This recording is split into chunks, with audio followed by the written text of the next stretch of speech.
Queridos, vamos abrir nossas Bíblias no livro de Atos, capítulo 6, versículo de 8 a 15.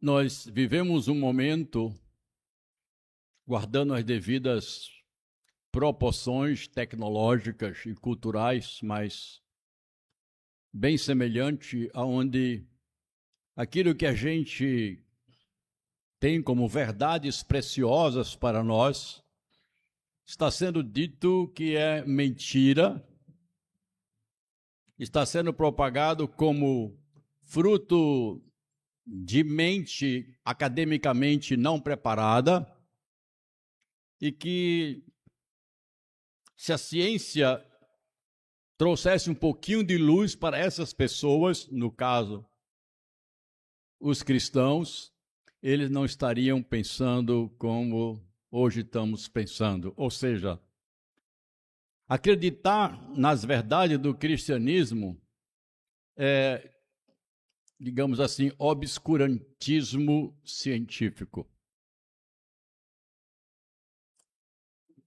E o que eu acho, assim, preocupante é o número de jovens que, quando saem do ensino médio e entram na faculdade, são levados ao rodo por argumentações ditas científicas e um monte de coisa que a própria ciência já não abraça mais, ainda é ensinada nas nossas escolas como sendo ciência, a evolução e o surgimento das espécies, dessa maneira ainda ensinada como científico, algo que nunca foi e nunca passou de uma mera teoria, de uma hipótese que hora nenhuma foi comprovada. No primeiro século, os cristãos passaram por um conflito ideológico também semelhante. Ser cristão é ter uma mente curta, é acreditar que ressurreição é possível. De que maneira? Como que uma pessoa foi crucificada, dada como morta, perfurada por uma lança? Do seu lado, quando foi perfurado, já saiu água e sangue, o que provava a decomposição já do nosso líquido sanguíneo. Como crê que isso pode ser verdade? Essa crise ideológica tem lançado posturas que até parecem que têm fundamentos. Mas parando devagarzinho, nós vamos ver que, como eu disse para as crianças, são mentiras. E eu não vou ficar simplesmente afirmando, mas vou trazer algumas fundamentações. Mas antes, eu quero partir das Escrituras para o momento que estamos vivendo, olhando o que está acontecendo e trazendo verdades para nós. Atos 6:8 diz assim: Estevão, cheio de graça e poder, fazia prodígio, fazia milagres e grandes sinais entre o povo. Levantaram-se, porém, alguns dos que eram da sinagoga dos chamados libertinos ou libertos, dos sirineus, dos alexandrinos e dos da Sicília e Ásia, e discutiam com Estevão. E não podiam resistir à sabedoria e ao espírito pelo qual ele falava. Então, subornaram homens que disseram: Temos ouvido este homem dizer ou proferir blasfêmia contra Moisés e contra Deus. Eles fomentaram, eles incentivaram o povo, os anciãos e os escribas, e partindo para cima dele, investindo sobre ele, o arrebataram, levando-o ao sinédrio.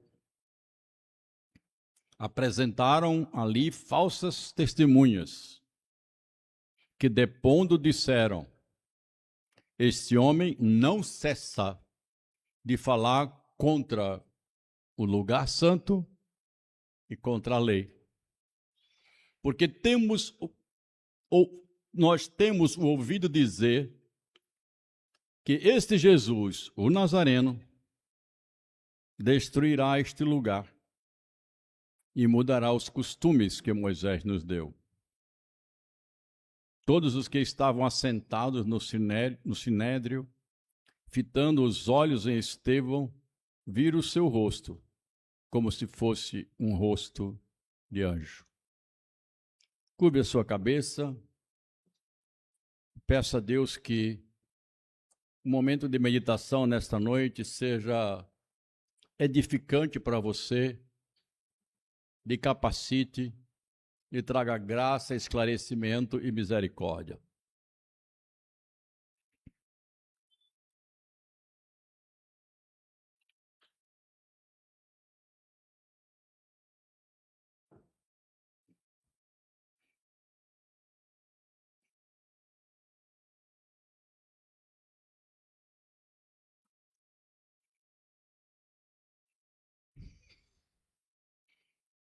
Ouve, Senhor, a oração do teu povo e ser bondoso para conosco. Assim nós te pedimos em nome de Jesus. Amém. Como já vimos em meditações anteriores, Estevão foi um dos homens que foram eleitos diáconos para cuidar das necessidades de distribuição de alimentos para as viúvas. Fato ou ação que estava sendo anteriormente feita pelos apóstolos.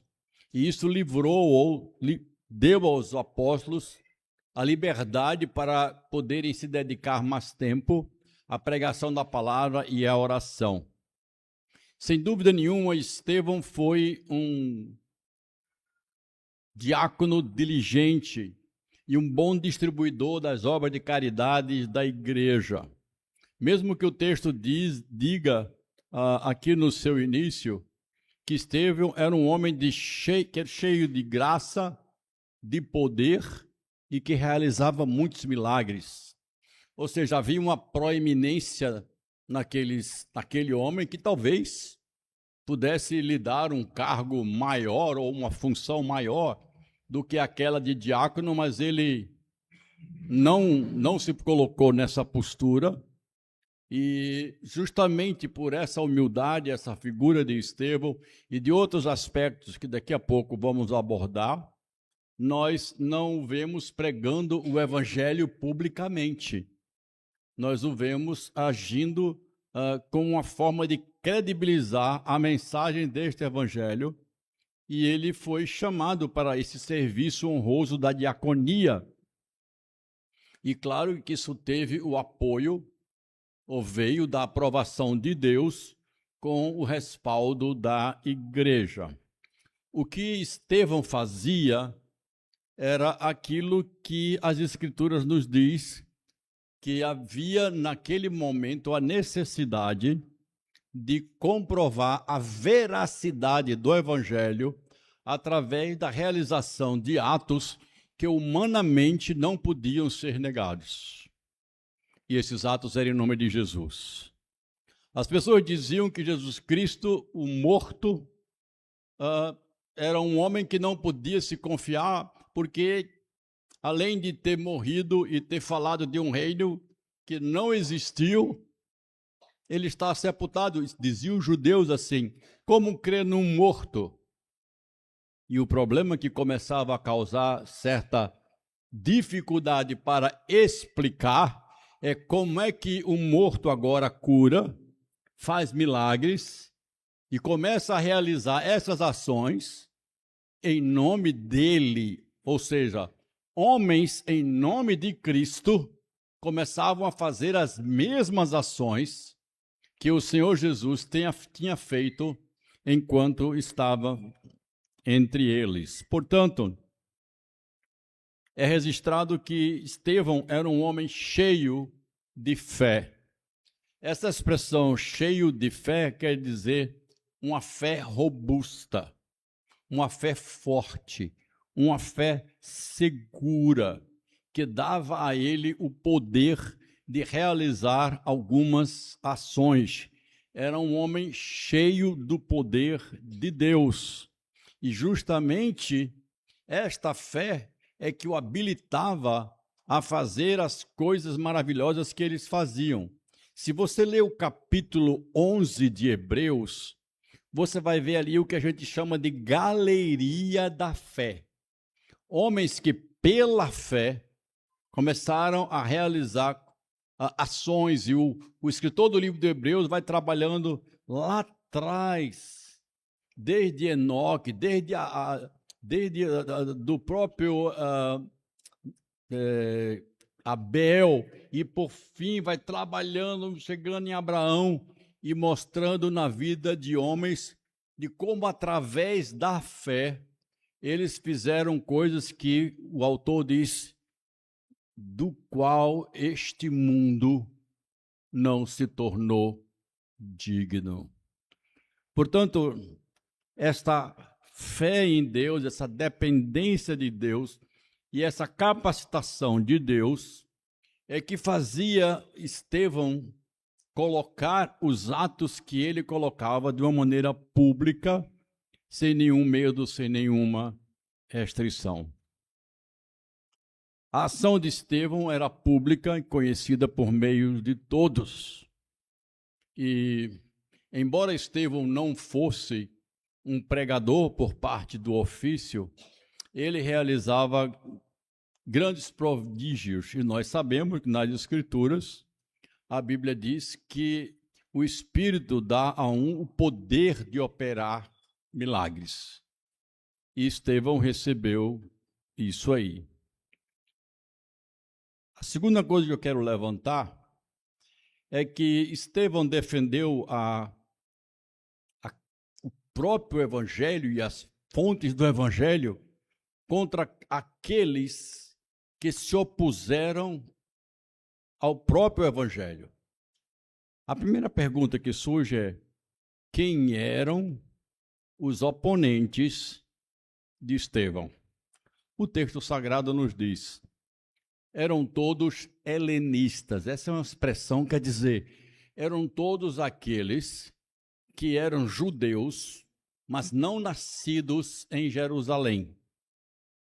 E eram judeus que nós chamamos da diáspora, que haviam sido espalhados nas diversas nações.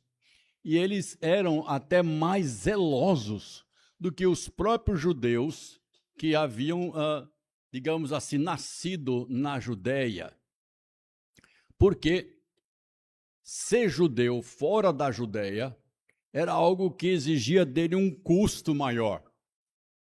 Eles investiam mais no estudo, e além de ter que vir a Jerusalém, de vez em quando, para participar das festas que haviam sido estabelecidas como rituais obrigatórios para os judeus.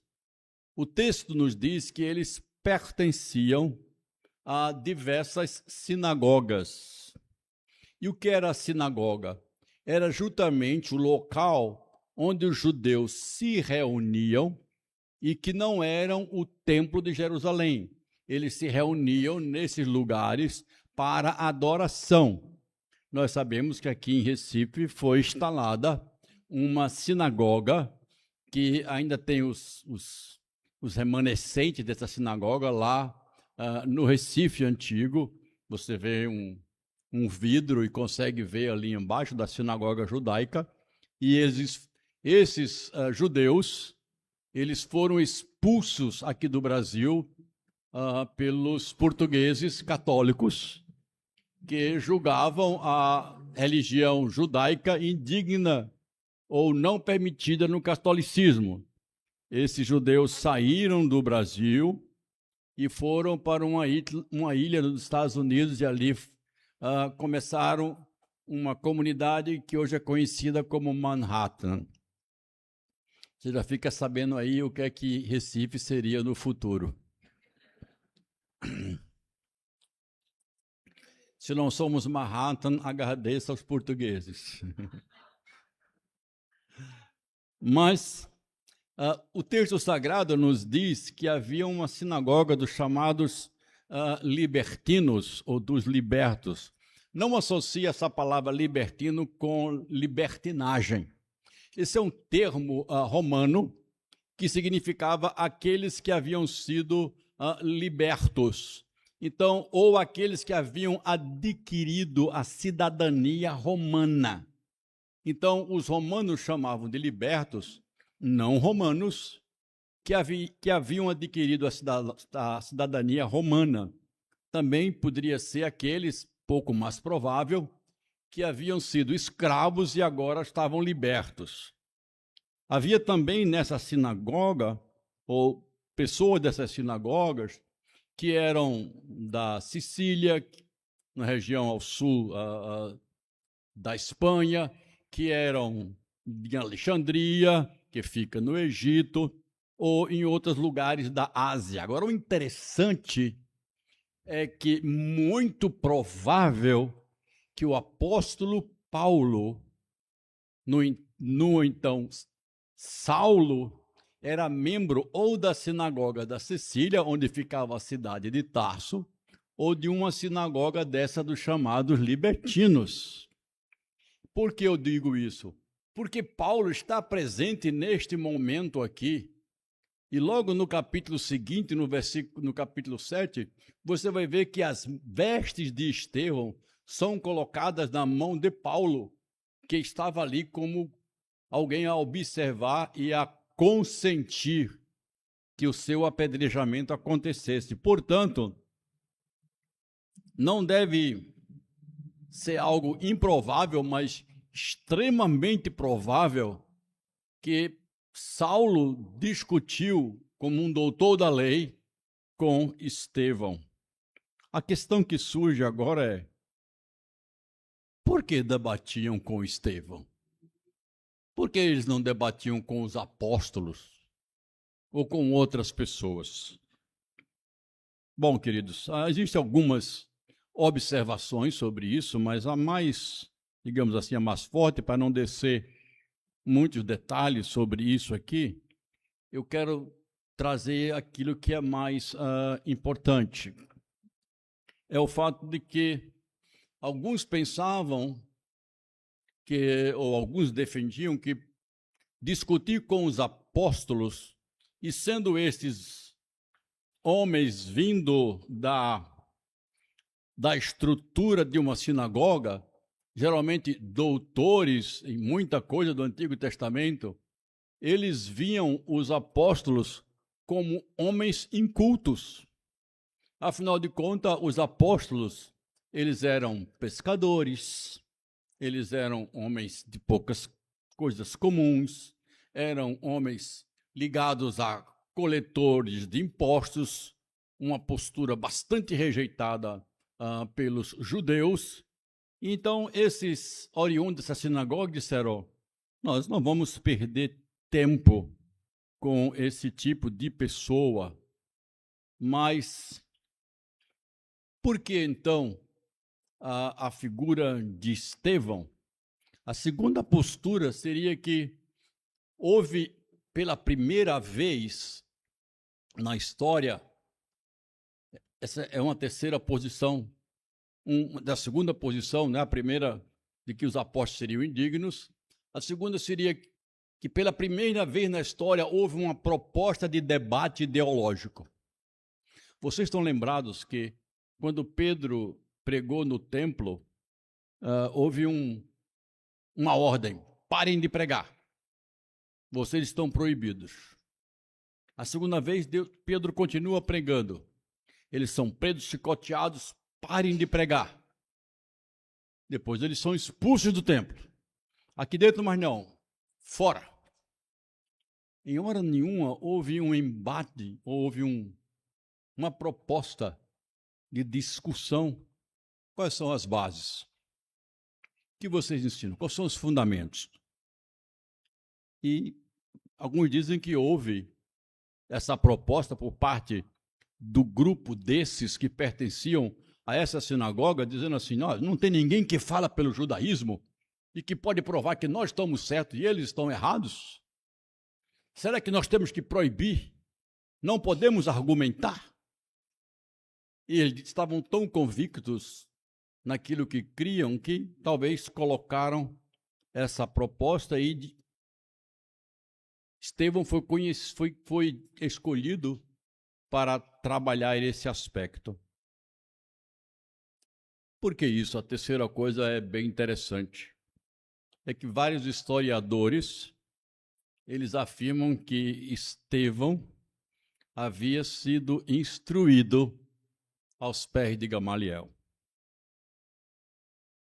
Opa, agora as coisas começaram a fazer um pouco de sentido na nossa cabeça. A mesma formação teológica judaica de quem? Do apóstolo Paulo. Um homem capacitado e doutor na lei. E aqueles homens, também capacitados e doutores na lei, olhavam agora para Estevão dizendo, esse aí entende do que nós falamos. Como é que ele está fazendo isso?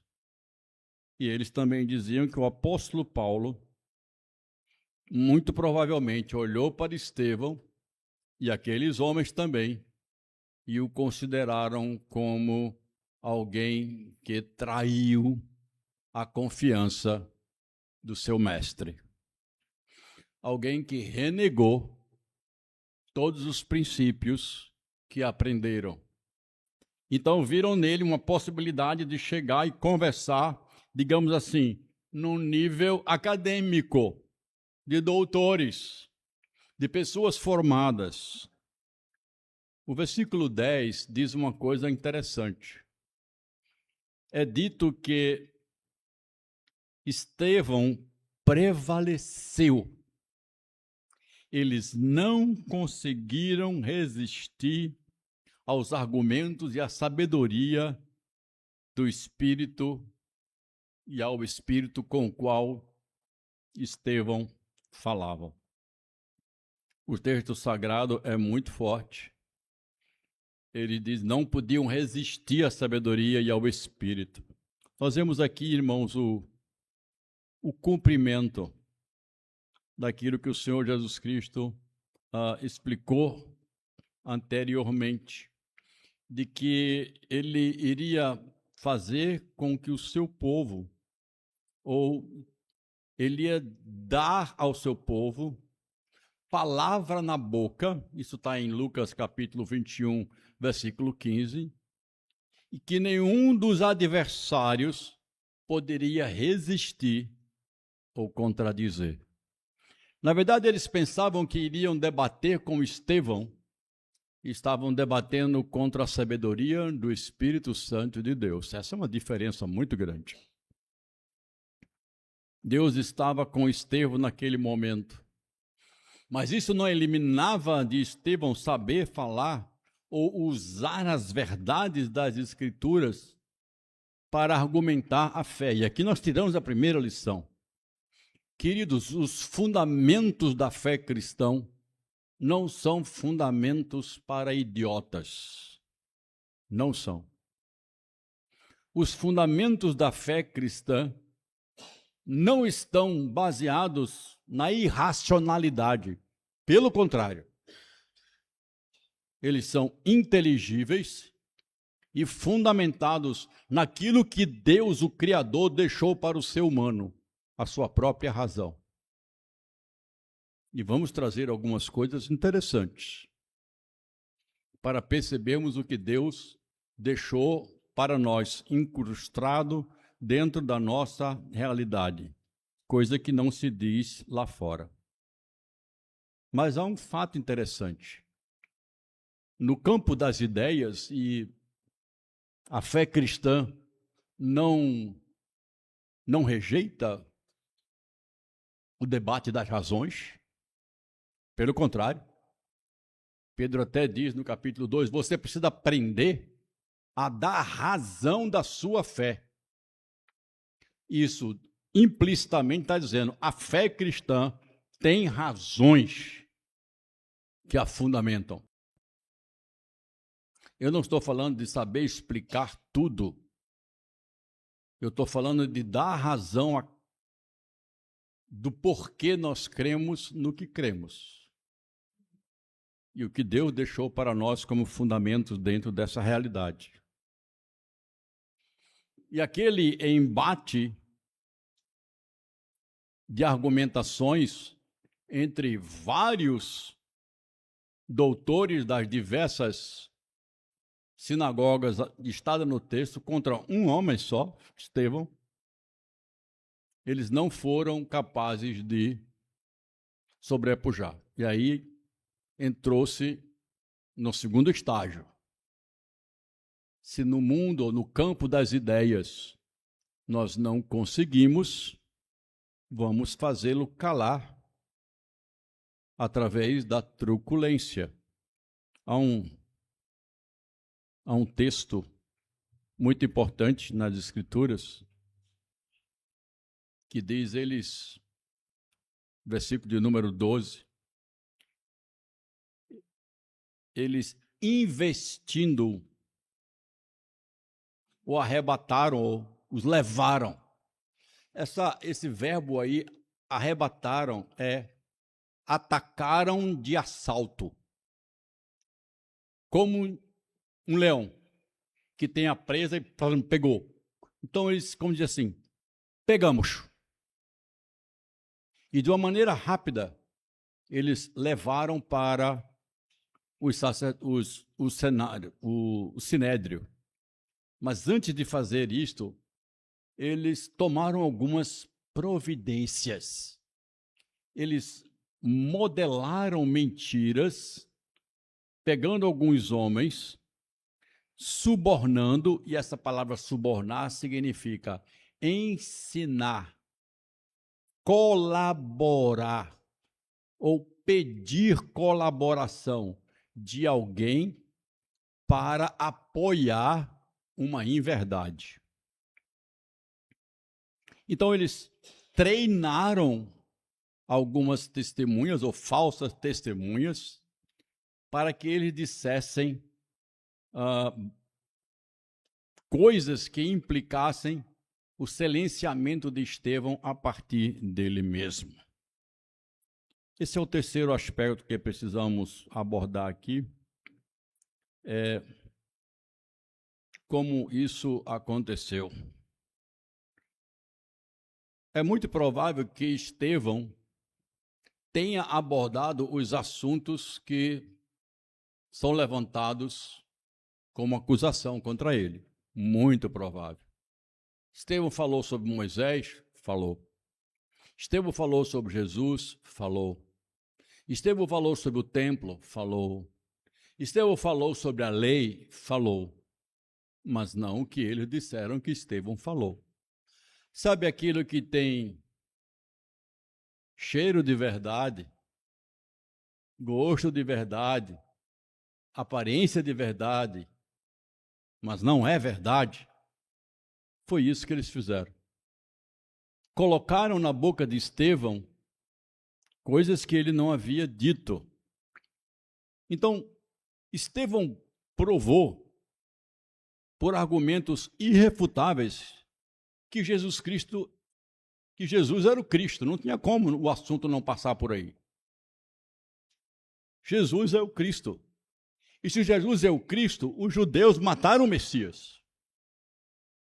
Não tinha como passar por isso. Eles foram convencidos disso, mas não convertidos a isso. Eles ficaram tão desconcertados, porque não podiam resistir à sabedoria e aos argumentos de Estevão, que eles resolveram então calar Estevão de uma vez por todas. Os passos dados pelos inimigos de Estevão, não conseguindo responder aos seus argumentos, passaram a acusá-lo criminosamente, através de testemunhas.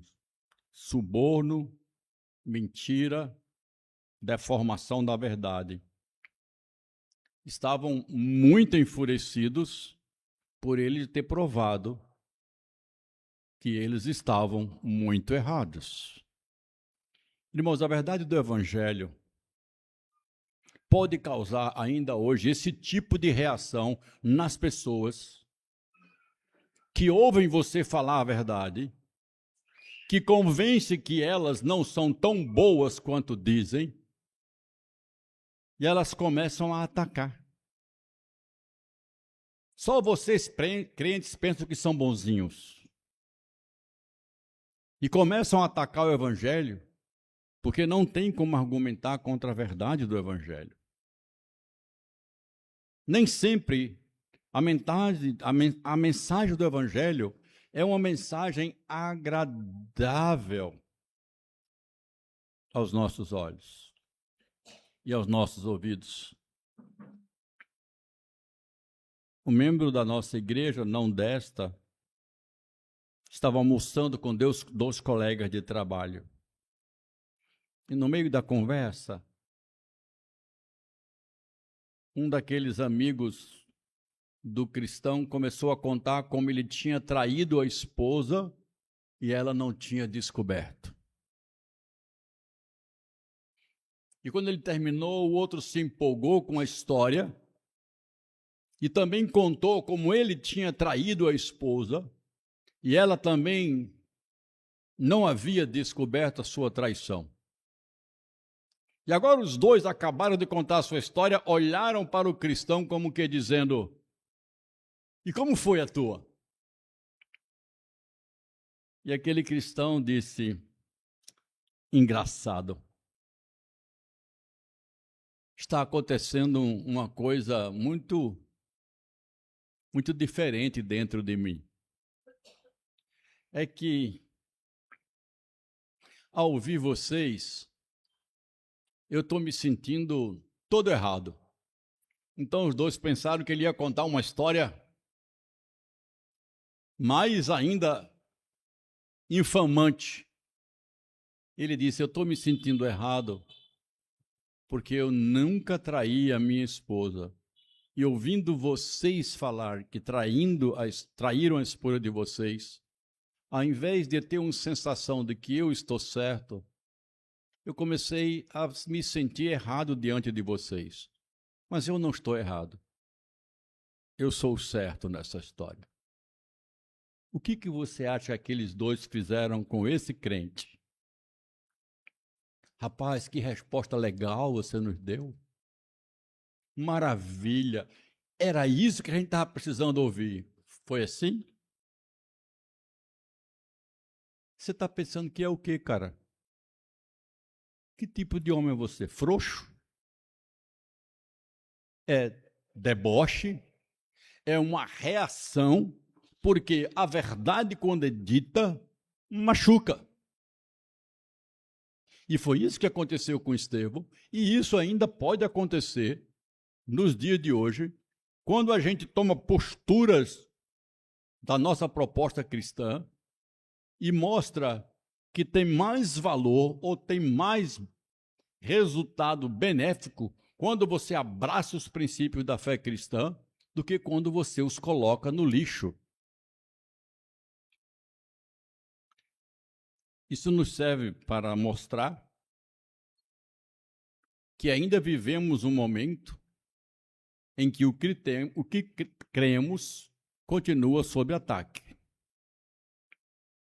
Aquelas pessoas pegaram Estevão e os levaram para a frente do sacerdote e tentaram mobilizar o povo contra eles. E o julgamento do Sinédrio contra Estevão, se um não dá certo, vamos ver o que é que o outro funciona. leva-o lá de todo jeito, vamos ver o que acontece. Eles, então, subornaram.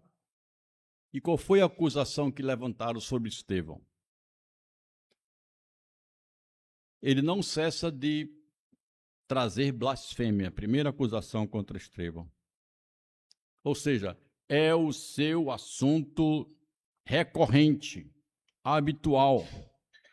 Aonde quer que esse homem vá, ele se empenha a dizer ideias e a palavra, e a falar com todo mundo contra Moisés e contra a lei, contra o santo lugar, no caso, o templo. Isso sugere que Estevão tinha uma verdadeira obstinação. Ele era obcecado e não levou em conta as advertências que foram ditas antes pelos responsáveis lá. Não pregue, não fale em nome desse homem. Estevão não parava. Ele foi advertido respeitosamente sobre isso, mas ele não parou de falar. Essa foi a primeira acusação. E blasfêmia deve ser entendido como falar com desprezo, desdém e até ofensa a respeito de Deus, o Criador. Porque se você fala contra a lei, você está falando contra quem deu a lei. E falar contra quem deu a lei é falar contra Deus. Então ele profere palavras de blasfêmia contra Moisés, que era servo de Deus e que deu a lei contra nós. Queridos, na verdade, eles tinham razão num ponto. Qual era? Quem blasfema contra a lei, blasfema contra Deus. Só que Estevão não estava blasfemando contra a lei. O que Estevão estava dizendo é que toda a lei foi cumprida em Cristo. E tendo Cristo cumprido toda a lei, o próprio Cristo agora fazia conosco uma nova aliança. Não no modelo da aliança anterior. Isso não é falar contra a lei, nem torná-la desonrosa. Porque Jesus Cristo disse, eu não vim revogar a lei. Eu vim cumprir toda a lei. Toda a lei e todos os profetas, em 2 mandamentos se resumem. Amarás ao Senhor teu Deus de todas as tuas forças, de toda a tua alma, de todo o teu entendimento. E no segundo e grande mandamento, amarás ao teu próximo como a ti mesmo. Eu não vim revogar. Eu vim cumprir. Portanto, Jesus Cristo foi aquele que cumpre a lei e que instala em nós, ou que inicia em nós, um pacto de uma nova aliança. De modo nenhum, Moisés nunca blasfemou contra Moisés. Na verdade, os argumentos que Estevão usou estavam baseados na lei de Moisés para mostrar que Jesus era o Cristo e para provar que um Cristo haveria, porque o próprio Deus havia dito, mandarei para vocês um profeta segundo Moisés. Isso já havia sido falado. E qual era a acusação que eles colocavam? Tratava-se de provar que Estevão havia falado contra a própria santidade de Deus. O lugar santo, ou o lugar que representava a Deus, como um local que seria destruído, aquele lugar santo. Isso é um grande problema. O próprio Deus, lá em 2 Crônicas, capítulo 14, quando ele responde à oração de Salomão, ele diz, olha, eu vou ouvir a oração que faz nesse lugar, se o meu povo se arrepender, ouvir dos meus pecados, orar nesse lugar, etc., eu atenderei. Mas ele diz, se esse meu povo não fizer isto, eu removerei esse lugar. Os próprios profetas, Jeremias, deixou bem claro que Deus iria destruir não só o Santo dos Santos, não só a cidade de Jerusalém, mas todo o templo. E quando Nabucodonosor chegou, todo o templo foi destruído. Por acaso os judeus acreditavam que o templo seria perene e eterno? Não, nem os próprios judeus acreditavam nisso, porque a própria história dos judeus já havia provado que aquele templo fora destruído. Não sei se você sabe, no ano 70, a Roma destruiu novamente o templo de Jerusalém e até hoje ele não foi reconstruído. Na verdade, quem estava profanando o templo eram os próprios judeus que utilizavam toda aquela estrutura de adoração como comércio. E Jesus diz: vocês transformam o meu lugar num covil de ladrões. Isso estava acontecendo. Então, uma discussão grande começa a acontecer de vários detalhes que a gente não vai entrar aqui para discutir, mas eles começam a distorcer o que Estevão falou para colocar nele palavras que o comprometiam e o que levavam a uma postura de ser julgado e condenado. Antes de chegarmos à aplicação, eu quero trabalhar esse último versículo, o versículo de número 15, na expressão: o seu rosto parecia de um anjo. Todos os que estavam assentados no sinédrio, no conselho, formado da elite judiciária, digamos assim, religiosa do povo, os sacerdotes, escribas e os anciões do povo, ao olharem fixamente em Estevão, viram o seu rosto como fosse o rosto de um anjo. Sem dúvida nenhuma, Estevão estava apresentando uma calma que algumas pessoas de fato não estariam quando sendo colocadas no banco de réu, e aquele banco de réu poderia significar a perda da própria vida por algo que ele não havia feito. Podiam estar tremendo, podiam estar angustiados, podiam estar tremendamente inquietos, mas é comum dos juízes observarem a fisionomia de quem está sentado no banco e que às vezes indica culpa ou inocência. Um certo tempo atrás, uma senhora que ajudava Jamile, a minha esposa, em casa, depois de trabalhar algum tempo como diarista, indo 1 ou 2 vezes na semana, quando podia, e ao sair de lá de casa, ela deu uma queixa contra a Jamile de que trabalhava todos os dias na nossa casa e pedia uma quantia avantajada de indenização.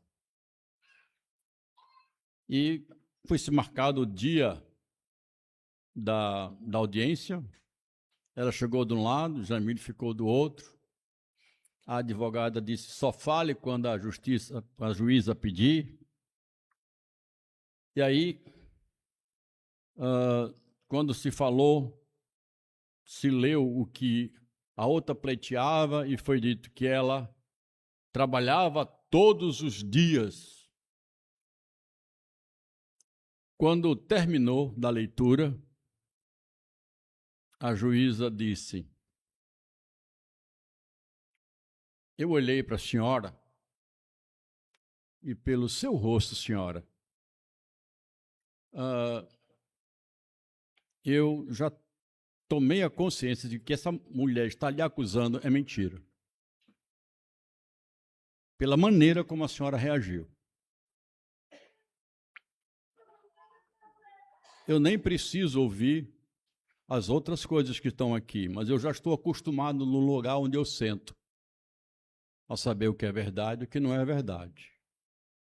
Olhou para o advogado do outro lado e disse: o senhor sabe que as coisas não são assim. Claro, propôs um acordo que não nos foi confortável, mas a mentira traz prejuízos, mesmo quando você está com a verdade. Mas o caso que nós temos aqui não é esse, semelhante de que Estevão ficou tão impactado com o que ouviu que o rosto dele se transtornou. Mas, pelo contrário, quando ele se apresentou naquele posto, naquele tribunal, com um rosto angelical, uma fisionomia extremamente calma, confiante, sem qualquer traço de desespero para consigo mesmo, ou raiva para com aquelas pessoas que eram seus perseguidores. Havia um semblante de serenidade que não era possível não perceber. Havia uma coragem inabalável e uma mistura singular de mansidão e, ao mesmo tempo, de majestade. Por isso todos diziam: se parece com um anjo. Não podemos afirmar, mas é muito provável que o rosto de Estevão tenha brilhado de alguma forma. Não só uma questão fisionômica, mas um ato da ratificação divina com ele. E apenas duas pessoas na história são relatadas com uma certa fulgência ou brilho no rosto: Moisés e o próprio Jesus Cristo.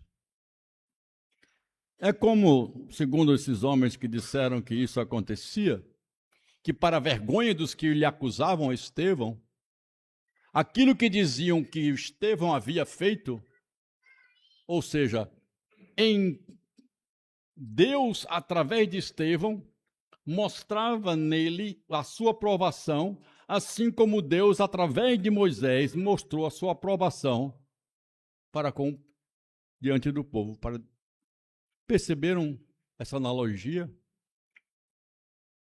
Sabedoria e santidade fariam resplandecer um rosto, ou fazem resplandecer o rosto de qualquer pessoa fiel ao Senhor. Porém, isso não é garantia que nos livre das dificuldades. Estevão, calmo, tranquilo e com a verdade, sabemos que ele foi o primeiro mártir da história.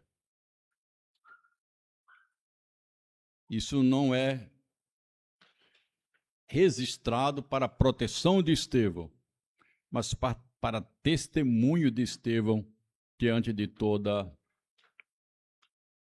as gerações. Irmãos, entendendo o que aconteceu com Estevão, há muito que poderia ser dito, mas não é o momento. Mas entendendo que vivemos, como eu disse, uma crise de ideias e confronto de ideias contra o cristianismo, nós precisamos saber a dar resposta daquilo que nós cremos. Então, vemos uma oposição muito grande quando falamos que cremos no Deus Criador. Quando que cremos num Deus que criou todas as coisas. E as pessoas dizem: isso não é ciência. Isso é religião. E religião não tem nada a ver com ciência. Não faz parte da mente investigativa. É verdade. A religião está num outro tipo de conhecimento que a própria ciência chama de conhecimento de revelação, que é dado a partir de uma estrutura de informação que não parte do nosso conhecimento. E nós chegamos, quando estamos diante dessa questão de criação, e a pergunta é: Como tudo começou, então? Se Deus não criou, como o que existe passou a existir? Então, temos algumas hipóteses. Primeira hipótese, não é ciência, é hipótese. Que a matéria é eterna e que da matéria saiu todas as coisas.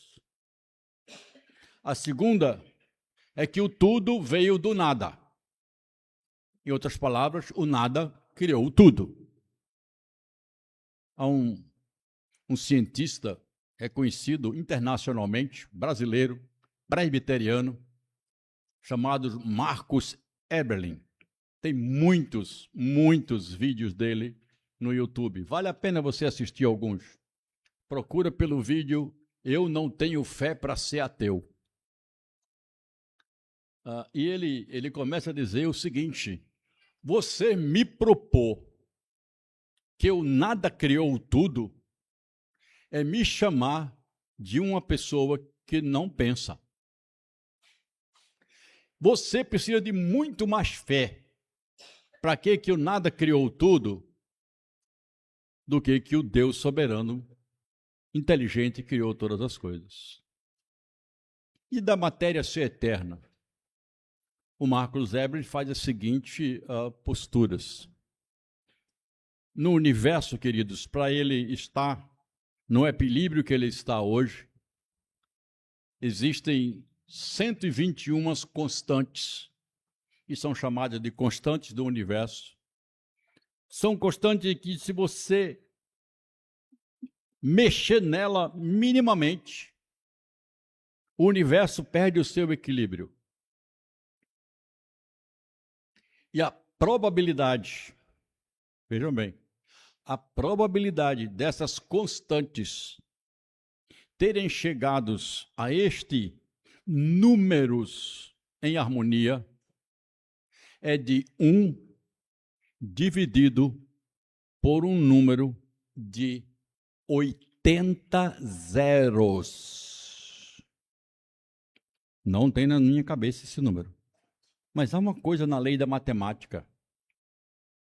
Quando você tem uma probabilidade de 1 dividido por um número com 50 zeros, isto é impossível de acontecer. Sim, de uma maneira geral, nós estamos diante de um absurdo.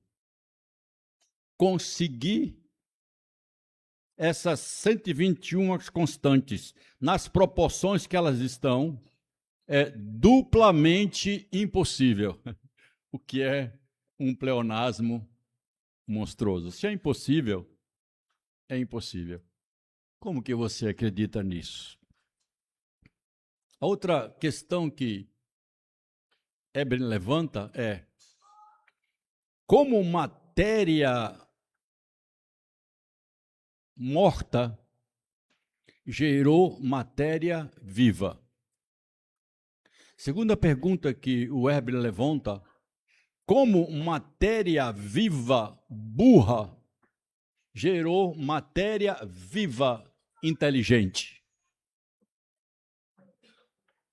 Essas são questões que não são respondidas. Mas Eberlin, juntamente com outro cientista da NASA que o senhor já levou, também um presbítero da Igreja Presbiteriana do Brasil, chamado Adalto Lourenço, ele diz que Deus estabeleceu na criação suas assinaturas. Tem várias. As que eu achei mais interessantes nós temos 3 tempos: passado, presente, futuro. A matéria tem 3 estados: sólido, líquido e gasoso. Há 3 reinos em toda a estrutura: o reino animal, reino vegetal e qual outro? Mineral. Muito obrigado. Na música, Ela é composta por 3 aspectos: melodia, ritmo e harmonia.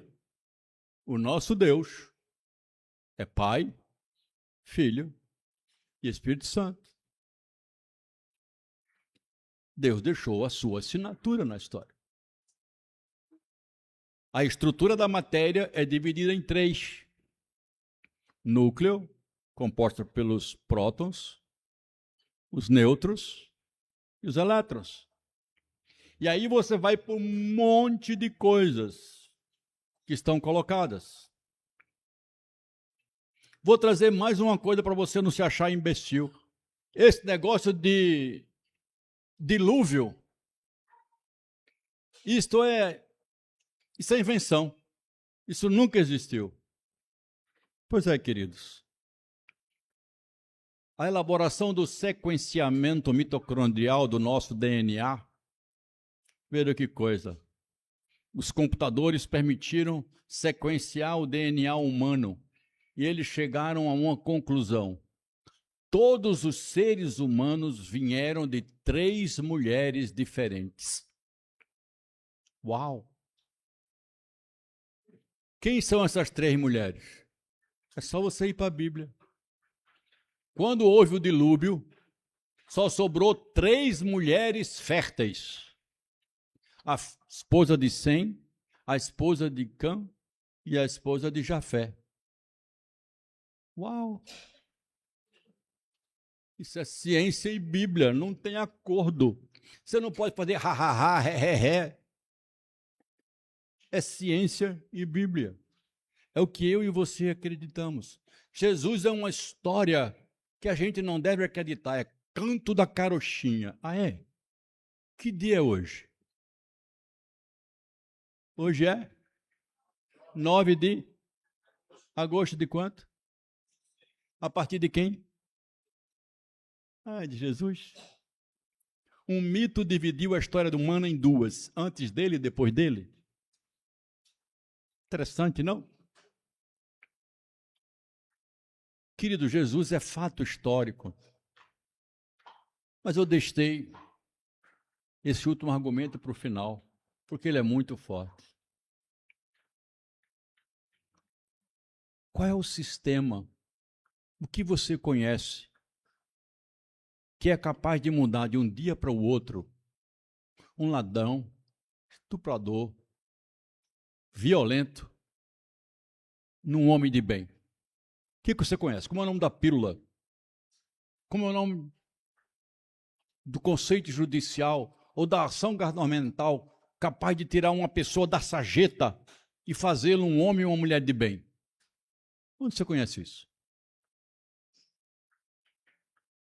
Como é possível mudar o perfil e o caráter de uma pessoa?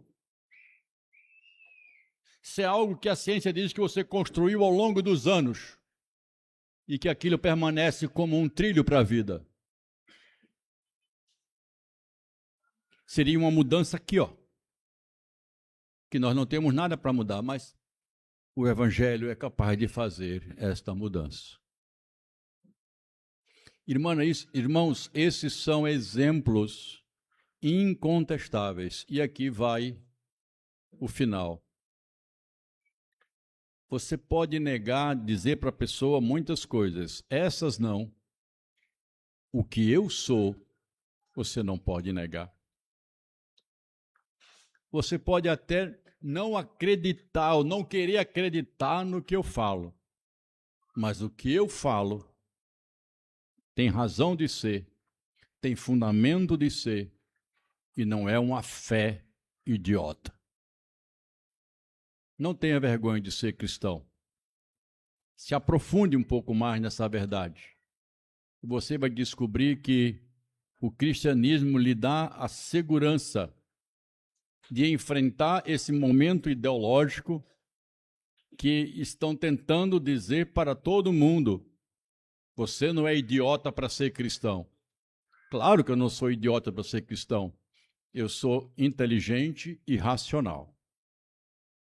Porque o Evangelho de Jesus é um Evangelho que me veio a razão me convenceu da verdade e me transformou pelo poder do Espírito Santo.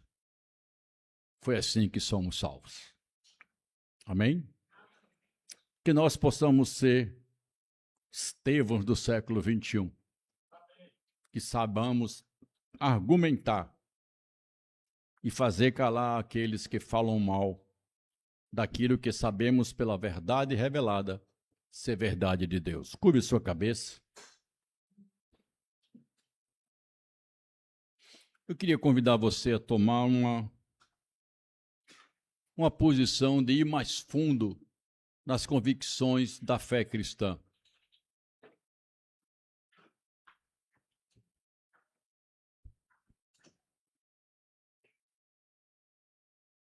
E procurar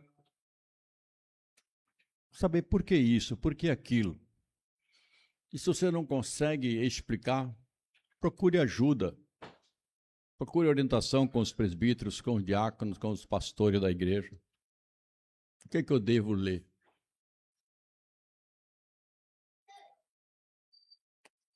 Senhor Jesus Cristo, muito obrigado pelo exemplo de fé, de sabedoria, de coragem e de segurança da vida deste homem chamado Estevão.